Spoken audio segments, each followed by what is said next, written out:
Welcome back to What You Missed, a video game news show where I discuss articles that occurred within days to a week ago that you may have missed that are important to the video game industry and possibly to you. Today's article seems to line up with the launch of the 2DS XL, the new game console that is being released by Nintendo as kind of the dedicated mobile. Now, this is an updated version of the 2DS, and it is drastically different than what the 2DS is. It pretty much puts the 3DS out. It's a 3DS without 3D technology, more updated, more streamlined, cleaner look. But the article I'm talking about is why the 2DS XL reveal should anger Nintendo Switch owners. Now, the title alone makes it seem a little bit crazy. Like, why would you be pissed off that there's another option for people to play video games at a cheaper rate? Are you mad that you got conned out of $100 or something? Because the Nintendo Switch's power is worlds above the 2DS. Let me tell you, and I'm pretty sure that the 2DS XL is not going to have enough power to topple or even match the Nintendo Switch. But let's get into this. This is from Yahoo News, not IGN. I know I usually reference IGN, but this one is actually from Yahoo News. So, the first point they make is that, number one, it discourages Switch game development. Now, this is, what? Okay, let me get this right. In all of the years that Nintendo has been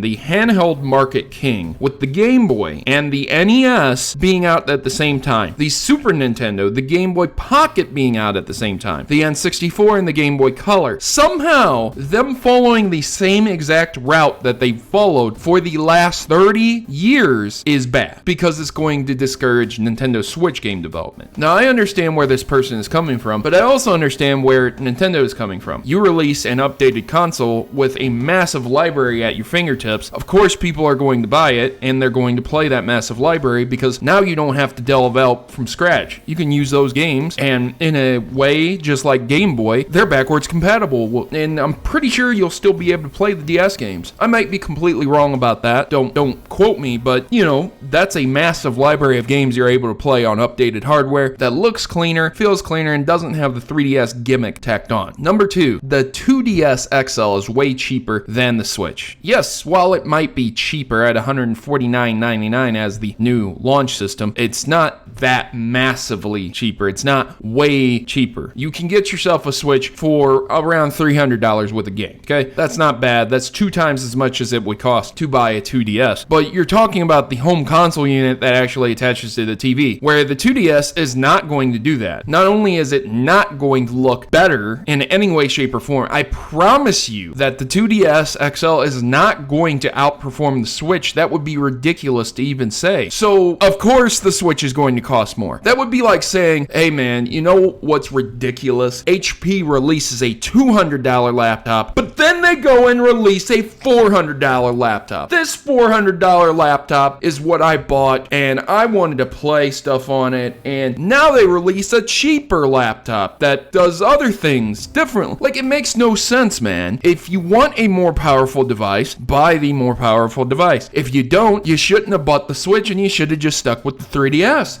You shouldn't have even bought a new 3DS. You should have just waited. The new 3DS XL has been out for a long time, so this new 2DS XL revision is not that much of a surprise to me. I'm shocked it didn't happen sooner. So the cost thing kind of goes out the window. Number 3, it muddies the message to consumers. While I somewhat agree with this, I do think it's still fairly ridiculous. The Nintendo Switch does not play 3DS games, and I'm fairly certain that they didn't want to do that because it would have required quite a bit more technology for them to actually incorporate that into the Switch. Alright, I'm not a developer or anything, but I would assume that putting a 2DS into the Switch would have somehow changed it, maybe increased development time, maybe they wouldn't have been able to release it on time. I don't work for the company. But the point is that most consumers understand that you have a cheaper handheld version of the Nintendo product line, and then you have the console version. And just simply put, because you can take your console with you and play it on the go, doesn't magically absolve the need for a mobile kind of gaming system. The Switch doesn't last that long in mobile mode. Even if you have an extra battery, you have to keep a battery bank on you to be able to play it for more than a few hours. You can't take it on like a 6 to 8 hour plane ride and expect the internal battery to last forever. That's a big issue. So how do you resolve that issue? Well, you release a mobile console that's dumbed down in power. So of course it don't eat up as much battery life, and it's dumbed down in graphics, and it's dumbed down in CPU power, and it's more streamlined and created specifically for a mobile market versus something that is a hybrid. If you don't like the hybrid and you have an issue with that, don't buy it. Again, you have a choice. Choice is good. What's really bad is saying, hey, here's a console, all you can do with it is hook it up to a TV and play our games and nothing else. Instead, you're given a choice of, here's a dedicated mobile console, and here's a console that can also be mobile and hook up to your TV. Pretty nice, huh? So the final reason is that it contributes to hardware shortages. I guess, again, I'm not in the logistics of this kind of operation, so I can't personally say that, yes, this is contributing to hardware shortages. And I'm fairly certain that the person who wrote this article also doesn't work for Nintendo's logistic divisions. My point being that when you reference things like the NES Classic, it's fairly certain that Nintendo in Japan, did not get the message that the North American classics were selling like hotcakes in the amount of time that they needed that message to continue production. And there's a working theory out there that the reason they discontinued the NES Classic was not because of shortage materials or because it was only going to run for a limited time, which they did say that it was going to run for a limited time, but rather that they did not want people hacking it and putting emulators onto it. So the point being, the reason the NES Classic was discontinued was because Nintendo probably didn't want people putting 680 some NES games on it when they're going to release the virtual console on the Nintendo Switch. Why would they compete with themselves like that? Why would they release a system that you can buy for $60, get 30 games, when each one of those games is $5 to $10 on the virtual console alone? Do the math. 5 times 30, it's way more profit that could be made by selling those games individually rather than letting people buy them all together bundled in this nice little system that hooks up to your TV. As depressing as that statement is, I believe it to be absolutely true. And that's business. You should have bought one as soon as you possibly could. You should have probably ended up buying one from scalpers when they were $200. Now the classics are around $600 to $800. So as crappy as that is, as much as I don't like to support scalpers, if you want the product, you're gonna have to pay. But to say that this would contribute to hardware shortages, I seriously doubt that. Why would Nintendo not just go to another factory and say, hey, I need you to start up production for this? Why would Nintendo not do that when they're seeing things fly off the shelves, when they're having massive profits? There's a lot of Switches in different locations. Switches are not selling on eBay for $1,000.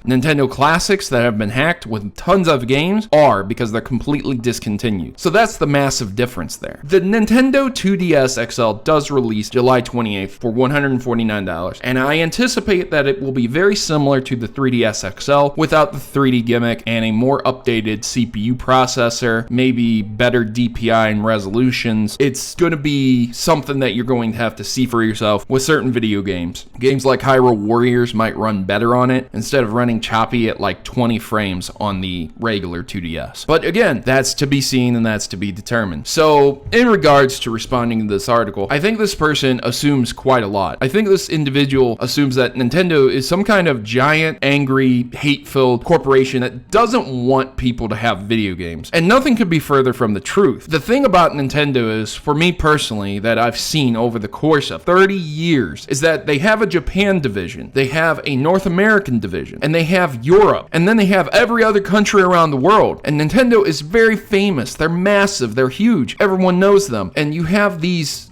organizations that are sitting there telling, hey, Nintendo of Japan, we need you to do this, we need you to do that. And they are trying to figure out what to do for the entirety rather than specifically doing certain things for certain regions alone. And I understand that peril. I understand that plight. When you have issues trying to figure out where to put things, where to sell things, how to market things, how to change things around, there's the exchange of money, and it becomes increasingly hard to generate a massive profit from what you're doing there. And a lot of people will try and use the argument that Nintendo's just out of touch, Nintendo just doesn't want to make money. But the thing is, they really love money. They've been doing it very well for the last 30 years. I don't see another video game company that's lasted for 30 years. Atari went under, Sega went under. They're the only ones who came out of the 80s and they're still producing hardware and software for their machines. Regardless of if you like their draconian practices, the marketing that they do, how they sell their games, or even the games that they make, you can't deny that they haven't been successful at what they do. The point is, is, I don't think anyone should be upset at the 2DS XL releasing. I think more people should be upset that they don't have as much of a choice as someone who is a PC gamer. Because being able to choose from an infinite amount of games and how you want to play those games is ultimately the best thing for each individual person, instead of being restricted to something. So this is really nice to be able to have something additionally to the Switch so that I don't have to take my home console with me everywhere if I want to play more updated games. But if I do want to go out for a bit, I can take my Switch with me and play a few games on that as well. I don't understand the problem. I don't understand why I should be angry at choice. But maybe a lot of people are upset that they threw their money away on the Switch. I can't believe I even said that, rather than buying a 2DS XL. You be the choice. You let me know what you think about this article in the comment section below. I'll be sure to cite it in the description below. You can read up on it yourself. I've been your host, Protomario. I'm signing out. As always, good gaming, God bless, and thanks for watching.